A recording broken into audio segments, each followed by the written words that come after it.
What is up, guys? Today we have another gold farming video for you, and I am once again showing you a couple of gold farms that you can utilize while leveling up, either on your main character or on an alt in TBC, so you can have as much gold as possible when reaching level 70.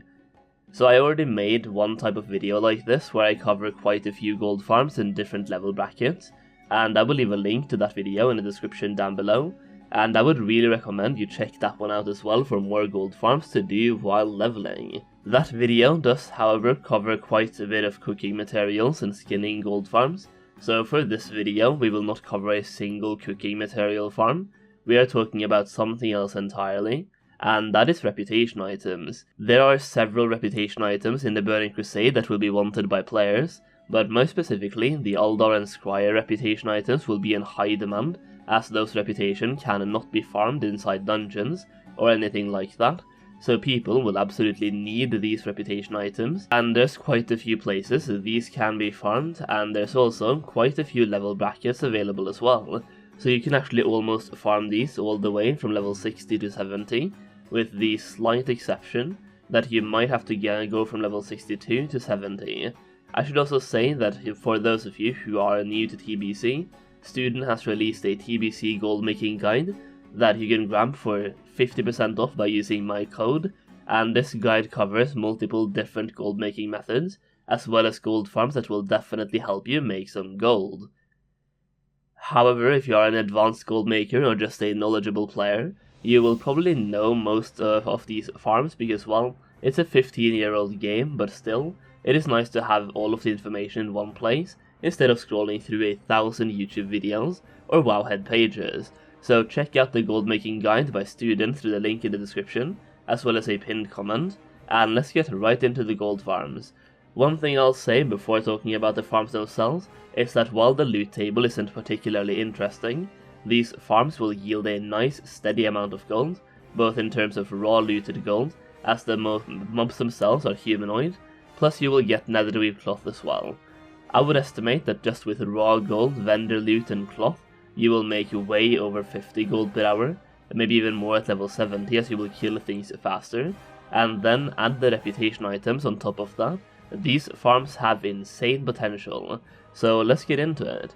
Farm number 1 takes place in Terrokar Forest, just south of Shatrath City, and around the Auchenai Crypts area, basically at this location right here. The mobs are around level 63, so this is the farm you can go to at level 62, and maybe even 61 if you have some decent gear from Classic WoW, but let's say the recommended level is level 62. There are mobs both upstairs around the camp itself, as well as there's a stair down to the crypt where you can find additional mobs. The reason why you want to farm here is mainly for the Marks of Kil'jaeden, which is a reputation item for the Aldor reputation. Additionally, these mobs are humanoid, which means they will drop raw silver, which will add up to double-digit gold over an hour of farming, and you will also get several stacks of netherweave cloth, as well as rune cloth. Another farm where you are farming for Marks of Kil'jaeden is the Kiel Sorrow Fortress in Nagrand. This farm is intended for players level 66 and above, and you are farming for Marks of Kil'jaeden, as well as raw gold and netherweave cloth. As this farm is located in Nagrand, you will also get some Oshigan crystal powder, which can be turned in for additional gold through a repeatable quest. The Kiel Sorrow Fortress is filled with mobs, so you don't have to worry about running out of mobs, and you can farm a decent amount of Marks of Kil'jaeden per hour. All in all, a very solid farm if you ask me. So with the Marks of Kil'jaeden farms covered, let's talk about Sunfury Signets. Sunfury Signets are acquired for reputation with the Squires, and the first farm for Sunfury Signets is this one right here in Shadowmoon Valley. This farm is located at Eclipse Point, and the preferred level for this farm is level 68. Actually, most farms will cover from this point will be level 68 and above, I think. So at this location you will be killing Blood Elves, and some of them have a very annoying heal ability, but it's not that bad. Basically they will heal themselves to full, then slowly take damage over time from the heal itself. Once again, there's lots of mobs here, so you don't have to worry about mob density, and items of note are obviously Sunfury Signets, and once again raw gold and netherweave cloth. This next farm is located in Netherstorm, and I would recommend being level 67 before going here. Over here you will once again be killing Blood Elves and looting Sunfury Signet, Raw Gold and Netherweave Cloth, but at this location you can also find a mob called Sunfury Researcher that has an improved loot table, including for example the formula for Enchant Weapon Mighty Intellect. There's a little bit less mobs available at this location, so you might be better off using it as a backup, or combining it with another farm, or just stop by every now and then and look for the Sunfury Researcher mob and see if any of those are up, but it's still a good location to know about. This next farming location is located in Blade's Edge Mountains, and it's at Forge Camp Anger, and over here you will be killing demons for Marks of Sargeras. These mobs are around level 68, so you probably want to be around that level as well before you go here. Like I said, these mobs can drop Marks of Sargeras, as well as raw gold or raw silver, and netherweave cloth, but they can also drop a pair of blue plate bracers, called Bracers of Recklessness. These aren't anything spectacular, but I thought I would still mention it.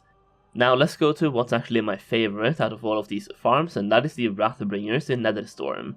These guys are level 69, so I would recommend being level 69 before going here, and you're farming for Marks of Sargeras, as well as raw gold and vendor items.